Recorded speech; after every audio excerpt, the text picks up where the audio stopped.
தமிழ்நாடு காங்கிரஸ் கமிட்டியின் சார்பாகவும் காங்கிரஸ் மனித உரிமைத்துறையின் சார்பாகவும் எங்களது மாநில தலைவர் பெருந்தகையார் செல்வ பெருந்தகை அவர்களை பாஜக மாநில தலைவர் திரு அண்ணாமலை அவதூறாக பேசி அவரை கொச்சையாக ரவுடி என்று விமர்சித்து பேட்டியின் வாயிலாக தெரிவித்திருந்தார். ஆகவே அதை கண்டிக்கும் விதமாக தமிழ்நாடு காங்கிரஸ் மனித உரிமைத்துறையின் மாநில செயலாளர் என்ற முறையில் மாநில பொதுச் செயலாளர் அன்பு தலைவர் சரவணகுமார் அவர்களும் கலந்து இந்த கண்டன ஆர்ப்பாட்டத்தை நடத்தினோம். அவர் அண்ணாமலை பாஜக 267 சிஎம் தமிழ்நாடு நம்ம சிஎம் உளவுத்துறை மூலியமா 261 அக்யூஸ்ட் முக்கிய பொறுப்பில் இருக்காங்க பாஜக. சரிங்களா? 977 வழக்குகள் இருக்கு. மோடி அமித்ஷா இடையீடுபாடு போக்சோ கேஸ் போய் அவருக்கு பதில் சொல்லுங்க. சரிங்களா?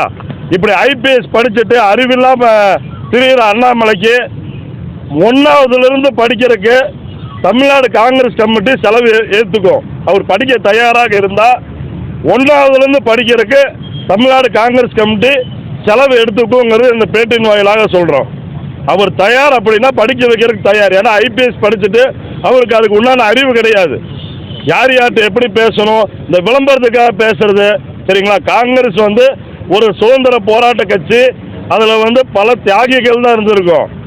யாரும் காட்டி கொடுத்துட்டு சூ தொடச்சிட்டு மன்னிப்பு கருதுன்னு கேட்டுட்டு அந்த மாதிரி ஒரு தலைவருக்கு இங்கே இல்லை. எல்லாம் தியாகிகள். சரிங்களா? அதனால அவர் வாயை இதோடு அடக்கி கொள்ளணும். மன்னிப்பு கேட்க வேண்டும். பகிரங்க மன்னிப்பு கேட்க வேண்டும். இல்லாட்டி தமிழ்நாடு காங்கிரஸ் கமிட்டி கேட்க வைக்கும். இதை இந்த பேட்டியின் வாயிலாக அன்போடு தெரிவித்துக் கொள்கிறோம். மாநில தலைவர் அண்ணன் செல்வ பெருந்தகை அவர்களை பாரதிய ஜனதா கட்சியினுடைய தலைவர் அண்ணாமலை அவர்கள் அவதூறாக பேசியது மிகவும் வன்மையாக கண்டிக்கத்தக்கது. அண்ணாமலை அவர்கள் ஒரு ஐபிஎஸ் படித்தவரை போல செயல்படுவதில்லை. பாரதிய ஜனதா கட்சியில் தமிழ்நாட்டில் இதுபோல முன்னணி தலைவர்கள் இருந்திருக்கிறார்கள். நீண்ட நெடிய வரலாறு இருந்திருக்கிறது. அவர்கள் எல்லாம் பேச்சு இதுபோல ஒரு தலைவர்களை பேசும்போது எதை பேச வேண்டும், எதை பேசக்கூடாது, எதை மட்டும் தெரிந்து பேச வேண்டும், எவ்வாறு பேச வேண்டும் என்று அறிந்து பேசுகிறார்கள். நண்பர் கூறியது போல, நமது ரஹமத்துல்லா அவர்கள் கூறியது போல 1ஆம் வகுப்பிலிருந்து அவர் படித்து வர வேண்டும். இதே போலதான் தமிழ்நாட்டில் உள்ள அத்தனை தலைவர்களையும் அண்ணாமலை அவர்கள் அவதூறாக பேசி வருகிறார். எங்கள் தலைவர் செல்வ பெருந்தகை அவர்கள் கடினமான உழைப்பாளி. நீண்ட நெடுகாலமாக அவர் பொது வாழ்க்கையில் தன்னை ஈடுபடுத்திக் கொண்டு மிகவும் கடுமையாக உழைத்து வந்தவர். மிகவும் திறமைசாலி, மிகவும் பொறுப்பான ஒரு பதவிக்கு தகுதியான ஒருவரை எங்கள் அருமை தலைவர் ராகுல் காந்தி அவரை தேர்வு செய்து அனுப்பியிருக்கிறார். எங்கள் தலைவர் ராகுல் காந்தி அவர்கள் இன்று நாட்டில் உள்ள அனைவரையும் அளந்து வைத்திருக்கிறார்.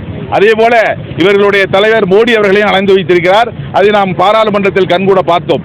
அப்பேற்பட்ட ஒரு தலைவர் நியமனத்தை எங்கள் மாநில தலைவர் செல்வ பெருந்தகை அண்ணன் அவர்களை அவதூறாக பேசுவதை அண்ணாமலை இதோடு நிறுத்திக் கொள்ள வேண்டும். அது மட்டுமல்ல, இதுவரை இன்று அவர் பேசியதற்காக மன்னிப்பு கேட்க வேண்டும். தொடர்ந்து அவர் காங்கிரஸ் கட்சியை அங்கே கை வைத்து இங்கு கை வைத்து காங்கிரஸ் கட்சியில் கை வைப்பார். ஆனால் அதற்கான விளைவுகளை அவர் எதிர்காலத்தில் சந்திக்க வேண்டி இருக்கும். அண்ணாமலை அவர்கள் அவருடைய தகுதிக்கு தகுந்தாற் போல் பேச கற்றுக்கொள்ள வேண்டும் என்று நான் இறுதியாக கூறிக்கொள்கிறேன்.